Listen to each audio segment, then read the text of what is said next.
Olá pessoal, sejam muito bem-vindos a mais um vídeo. Sabes dizer em crioulo que hoje é segunda-feira? Ou que o teu aniversário é em agosto? Se ainda não sabes, neste vídeo vamos aprender a dizer os dias da semana e os meses do ano. Às vezes queremos marcar um encontro, dizer quando algo aconteceu ou contar um momento especial e este curso vai ajudar-te a fazer isso em crioulo. Bora começar! Então vamos começar pelos dias da semana. No crioulo, os dias da semana são bem parecidos com os do português. A escrita muda um pouco, mas a pronúncia é igual.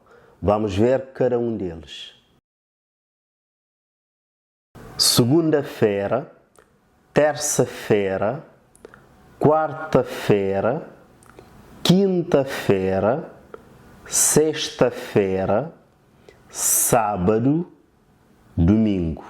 Também, como em português, podemos só dizer segunda, terça, quarta e assim em diante. Alguns exemplos em frases. Hoje é segunda. Hoje é segunda. Está bem marcado sábado. Está bem marcado sábado. Domingo, não te descansa. Domingo, não te descansa. Agora que já aprendemos os dias da semana, vamos passar para os meses do ano. Também aqui as palavras são muito parecidas com o português e têm uma pronúncia bem parecida. Janeiro, fevereiro ou fevereiro, março, abril, maio, junho, julho, agosto, setembro, outubro, novembro, dezembro. Exemplos em frases. Meu aniversário é na dezembro. Meu aniversário é na dezembro. No estava férias em agosto. No estava férias em agosto. Bota bem no outubro.